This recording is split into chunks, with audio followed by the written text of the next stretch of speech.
What's good, y'all? It's your favorite Empress. Welcome and welcome back to another video. I'm Ladanya, but over here they call me Empress Moxie, and today we're back to another episode of PUM PUM Talks. It's basically girl talks for topics that we cover in womanhood, hygiene, self-care, wellness, and all the sorts. So if you're interested in any of those areas and topics, please be sure to check me out. So let's get into it. Move this chair so we could do the outfit check. So a new tradition that I'm doing is outfit checks before getting into my Pum Pum Talks videos. Every time I come out to spread knowledge on this series, I want to look my best because this is all about uplifting ourselves and all that jazz. So let's get into the video. Alright, so today we're going over settling, being used, situationships, all the red flags and warning signs, okay? So you might want to get your pen, get your cup of tea, and indulge. So I definitely see a trend and a movement of women noticing their worth and wanting more and asking for more. And if they're not receiving that more, they're no longer settling. But there are still some up and down the timeline that are not getting the hint. I mean, we had Barbie. We had Barbie tell you and show you exactly what we're getting into. I need y'all to catch up because the girls are going out sad. So let's go on our Zoom and talk about it. Okay, so we're gonna be doing this in sections because I'm organized like that and I'll be using my laptop. If you see me looking down, it's because I have this guide right here assisting me in making sure I stay on track throughout this video. Okay. A lot of you are finding out he wasn't yours at the pool party, but you should have known before you bought them tickets because the signs were clear. But anywho, that's why you have me and this video. So to start off, we're gonna watch this short video from TikTok. Are you single, Jonathan? No. You're not? I have a lover, and then I have love interests. The one that I want is not available, so I have to occupy my time dealing with women that I'm not interested in that much. You know, you actually just said the quiet part out loud. That's what happens, you know? Would you be honest with them that this is happening?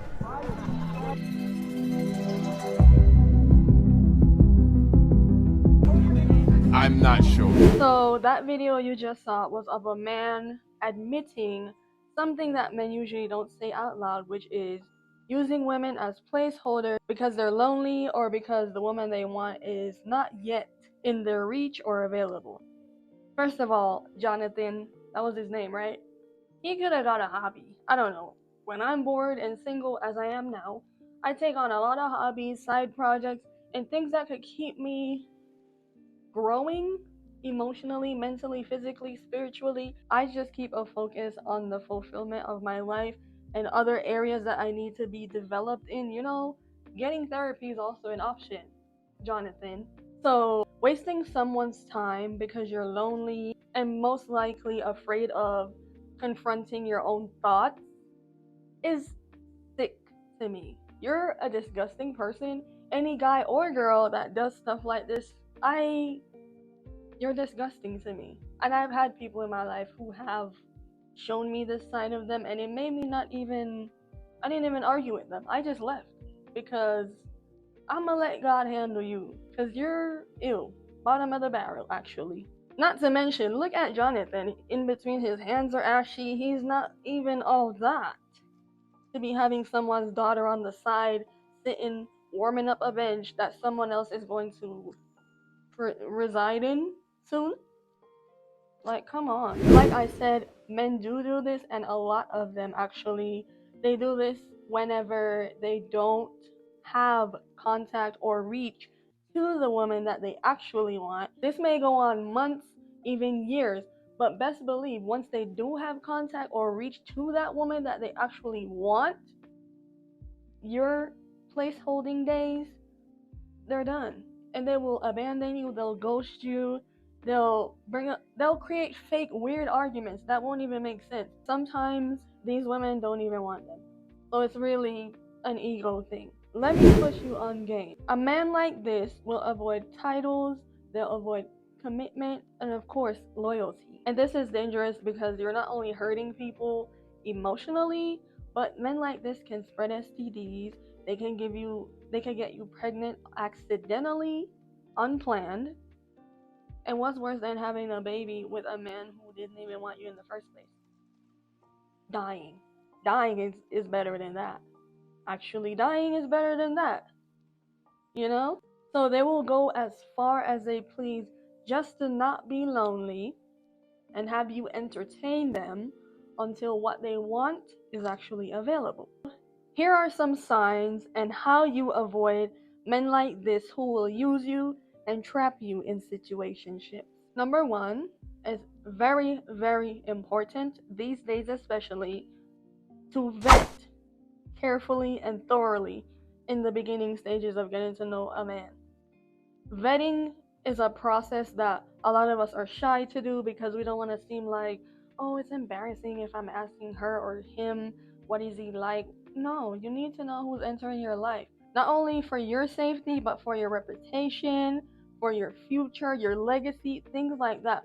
Who you associate with matters a whole lot to how your life might change in the span of months and years.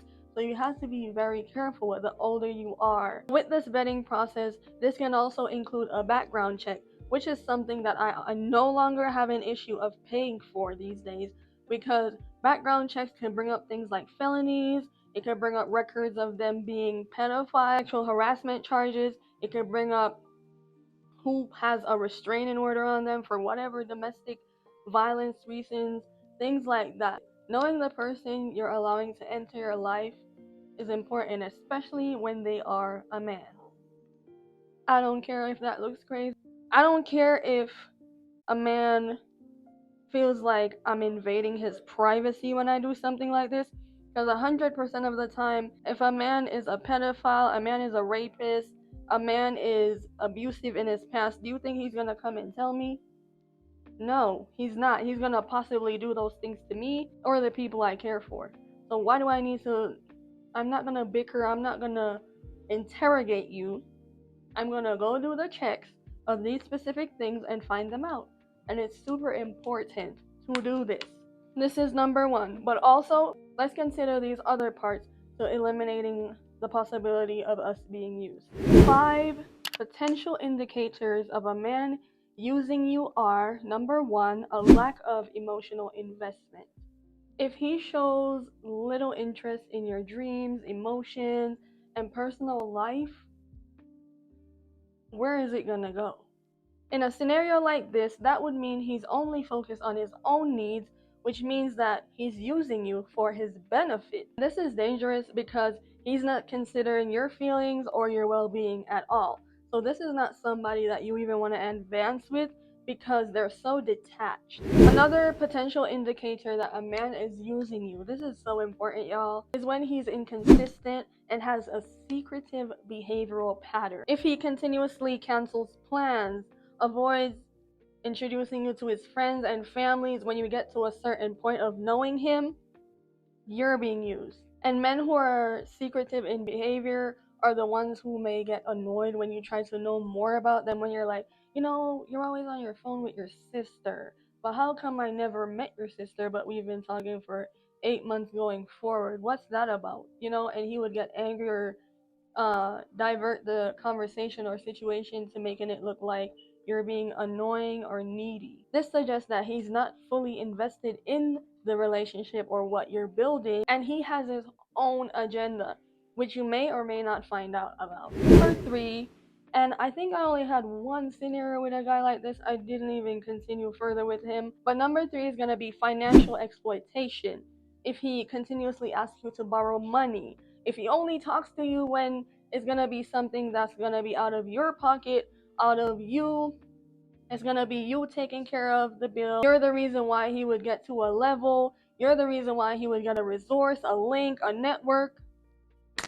This man's using you for financial gain, for status, to elevate. And I've had one person do this to me, and I didn't notice until he exited my life. And I was like, wow, wow. They call this networking in some spaces in corporate America, but really it's using. It's using people. Using people is something that the rich can admit to when they get to that position, because they know they'll do anything to get where they want to go. But if it's in a scenario where it's somebody that you're interested in emotionally and you actually want to build something with them and have a future, and they're using you to get somewhere, they're using you to solve their financial problems, that's not okay.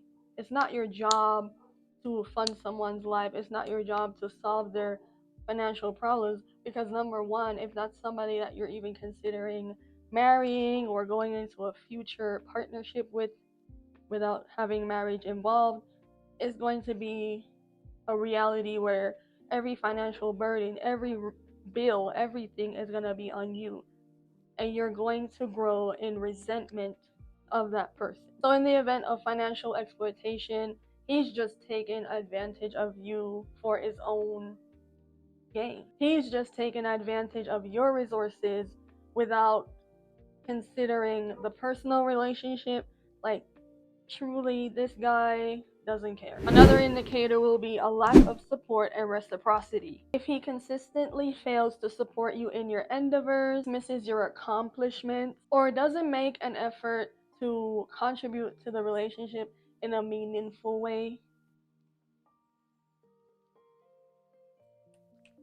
what's not clicking? This might just be him using you for his own needs, whatever those needs may be, and disregarding your own. The fifth indicator that he is using you is going to be limited or hidden communication. If he avoids important topics or having conversations about the future, where this is going, that might be a clear sign that he's only using you as a placeholder or a benefit for now. This guy is not going to be into going into commitment or having you in his future at all. He's not interested in a deeper connection. He's not interested in anything with you. The you is silent. It's important to remember that these signs are not definitive proof that someone's using you, but if you consistently observe one or multiple of these signs, they're definitely using you. Also, if you feel that your needs and your emotions are constantly being disregarded, women, your intuition does not lie. That's our first brain for a reason. If you feel it, if you dream it, it's true. Given these signs, it's important to reassess the relationship. Look into why you were even interested in this person in the first place. Always consider open and honest communication if that person is somebody who you can communicate with, so that you could talk about these signs that you've noticed. Ask him, like, babe, why is it that whenever I'm around you, if I even get around you, you're answering your calls out there on the porch when we're in the bedroom? Why are you answering? Why is there such a distance between where you get your call and answer your phone? Why is it that whenever I want to hang out with you, why is it that whenever we plan something, you cancel last minute? Why is it that when you say you're going to do something, you don't do it? And then you only want to do things on your time, blah, blah, blah, that type of thing. And you have those conversations. And whenever you have conversations like this, always, always, always pay attention to their response. And do not interrupt. Listen. Listen with your ears. Look at their body language. This is something that I learned in communication class. Men do not understand body language as much as women do. And there might be outliers of men depending on their upbringing, blah, blah, blah. But for body language, a lot of times if a man is lying, he'll itch his eyebrows, he'll itch his ears, he'll do things to partially cover his face, not make eye contact, because they are lying. They're lying. Or they'll divert the conversation to something else. So before we got into the 5 indicators of you actually being used, we were talking about the vetting process. Vetting gives us an understanding of the people that we're bringing into our lives, which is going to bring me to point number 2, dating down. Let me make this clear.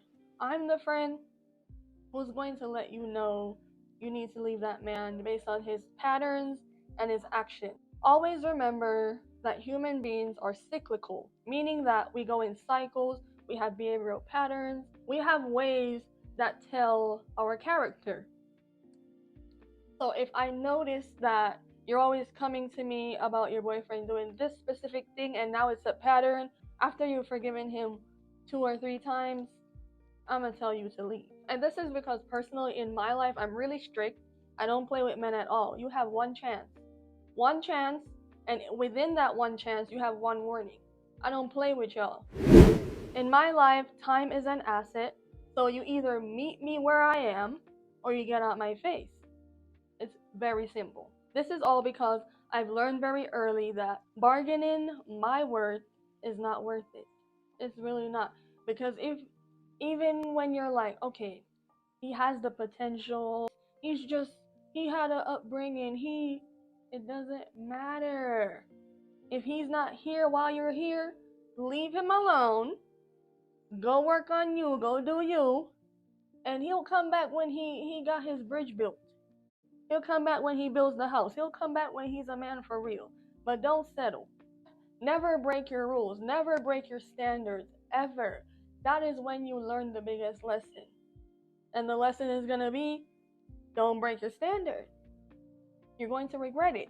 Dating down is how you end up in situationships and being strung along for long periods of time because you're dating by a potential. Here's something that I noticed very young that my mom taught me when I had my first boyfriend. She had got me a Lexus when I got into university, right? But I moved to Texas, so there was no way for me to ship it over there. The money wasn't there yet in our family. So for me to ship the car or drive the car that far, I didn't have as much experience driving, so we just left it in Colorado. But when I moved back to Colorado, my first boyfriend who I was dating, he was 24, I was 20. He did not have a car.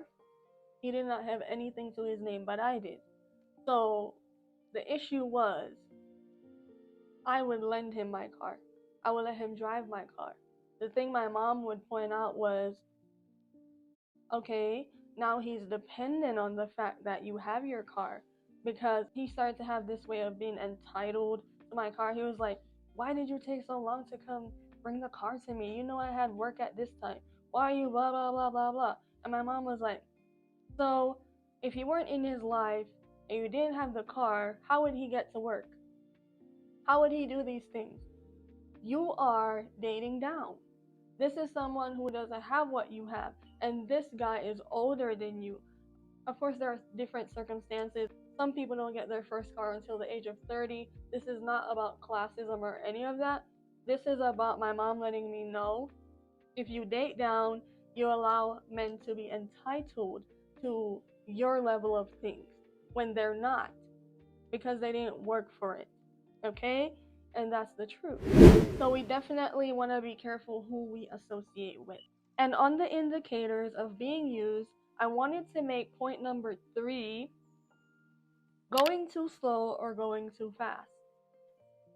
This is going to tie back into being strung along, meaning someone going very slow, taking their time, future faking, feeding you crumbs just enough to keep you there, versus someone who is love bombing you so that they could get the benefits faster. Benefits like sex, your emotional intimacy, your resources, whatever it may be that that person needs at that point that they know you. So to elaborate on being strung along, this is the side where he's going too slow. You know you're being strung along and in what we call a situationship, because you're always guessing where things are going. It's going so slow that you're like, okay, it's been 8 months. And I'm saying 8 months because this is from my one and only personal experience of being in a situationship and not noticing until after my brother died. And I was like, wait a minute, I'm not this man's girlfriend yet? I need to investigate this. Okay? So you're constantly guessing how much you mean and where things are headed. And whenever these types of men notice that you're aware that it's not going anywhere, they'll breadcrumb you, a future fake. And the term future faking is when a man brings up something, a possibility, a potential of something y'all could do in the future so that you could feel like special, like, oh, you're wifey material. I'd be so lucky to have you as my wife. And then they try to bring up questions in the context of a wife, like, oh, what type of house would you want? What kind of wedding dress would you want? What kind of ring do you like? These men, these men are con artists, okay? And again, I'm saying this from my personal experience because this guy, oh, should I even tell this story? No, because I'm not gonna give him that sort of satisfaction. I'm already over him. So let me just do the video. Almost had me there. Continuing on from the part that they're knowledgeable. They know exactly what they're doing and why they're doing it. So when you catch on, they breadcrumb you, they future fake.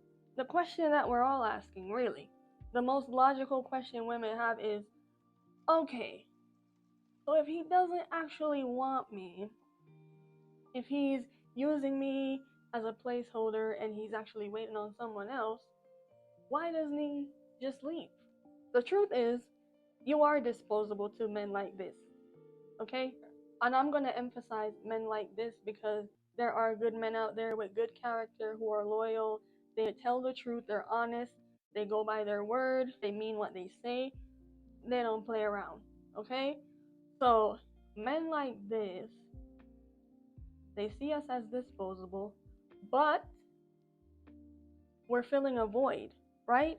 And sometimes they're so lazy, they don't want to do all the work that they had to do to get you there, to the place of being a placeholder, right? Believe it or not, it takes energy to pull women. Don't forget that men are rejected more than we are. I could go outside right now and there will be 6 men trying to tie my shoe, one trying to brush my teeth, one trying to wipe my. I'm not joking, and neither am I tooting my own horn because men like this have zero standard. That's why when you figure out that you were in a situationship and he had other girls the whole time, the girls might not even be on your level. And I'm talking in regards to looks and in regards to what they have going for themselves. The girl might be a bum. And you would just be like, wow, I'm an intellectual. This is. And don't ever think that men like this have standards. As long as the girl can be a placeholder and fulfill a certain void, that could be sexual, that could be financial, emotional, whatever. As long as there's a woman, a girl that can do it, she can take that place. That's it. That is it. None of this is okay. None of it is okay. I'd rather be alone, continue to nurture friendships, build myself, find hobbies, work on projects, than being with someone out of desperation or loneliness like these men. It's weird. It's psychotic. And some of them call this being a player. You're not being a player, you're being a loser.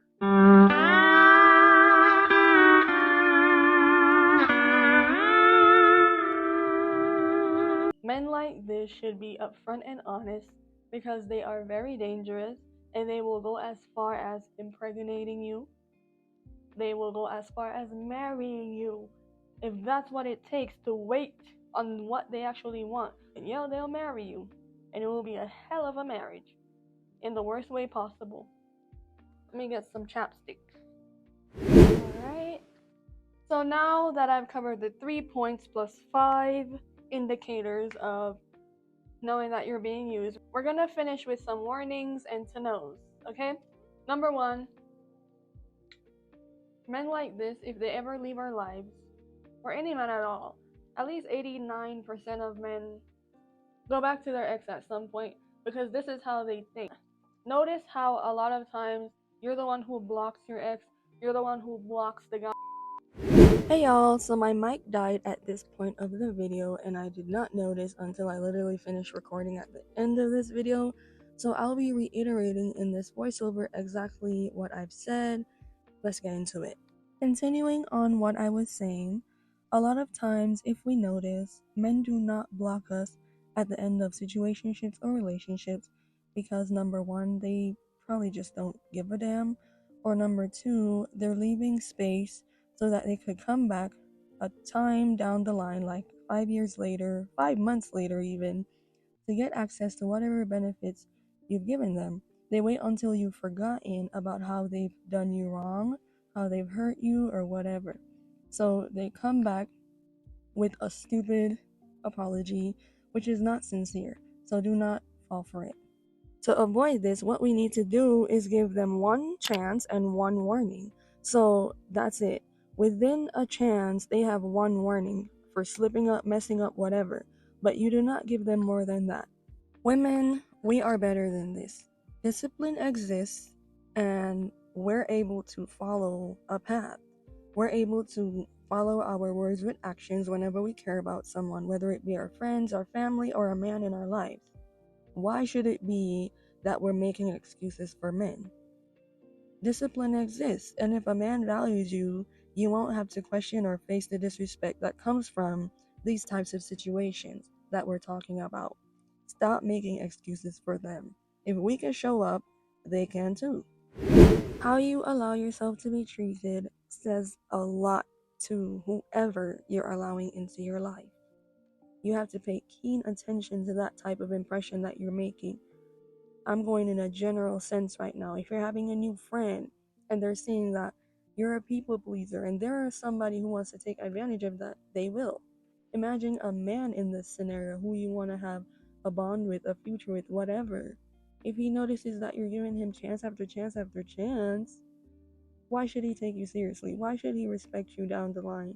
He will not, because he knows you're still gonna allow him to have access, regardless of what he does. Really sit down with yourself, define your limits and boundaries, and never be afraid to stick to them. When you get to know yourself, get to know what you want, get to know who you want, how this person looks, how this person presents themselves in life, the things this person values, you have to be serious about who you associate with. It doesn't matter if it sounds too picky, too strict, too whatever. It doesn't matter how long you're going to be alone until you find somebody that matches this as closely as possible. You sit your ass alone and be alone. And like I said, we're never really alone. Build friendships, find hobbies, go hug your mom, go hug your dad, go hug a cat. I don't know. But stop settling for crumbs. You can't just accept anything. You have to stand for something or you're gonna fall for everything. That is a serious thing that old people say. It's not a joke. Build yourself first. Be serious and stand on what you want, or you're gonna crumble at the slightest chance, at the slightest wind. Build your own foundation, please. Lastly, remember that a lot of these problems only exist when we don't value ourselves enough.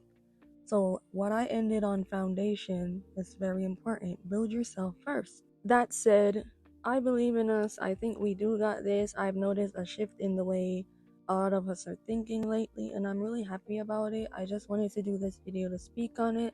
So, give me a thumbs up if I touched on all the areas you needed to.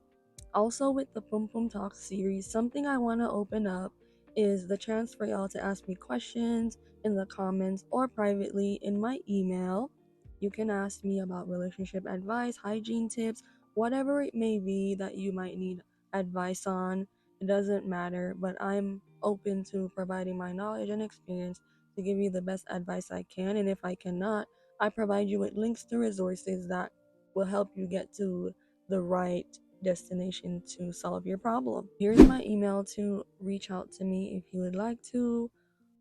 I want the PUM PUM Talks series to be a platform for us to have each other's backs.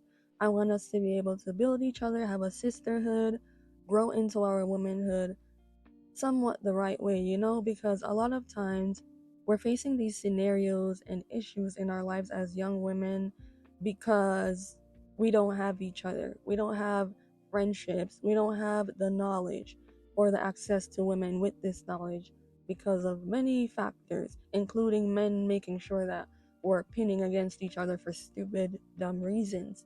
So, building a platform like this is so that we can all benefit and share with each other here. Also, I wanted to touch on something called Super Thanks, which is a way for my subscribers to incentivize me and give me tips basically Similar to how on TikTok you could tip your content creators on their live and whatnot. You could give them the ice cream so good, that type of thing, except it's called super thanks. I've been noticing that a few of my subscribers have been giving me super thanks after every video that I've been doing, and I want to say really thank you so much. I'm happy that my content resonates with you that much for you to want to tip your girl. Like, I feel so grateful, like that girl right now, that y'all are doing all this. So if you ever want to tip me, go ahead, no rush. But thank y'all so much for watching. I will see y'all in another one next week Sunday. Bye.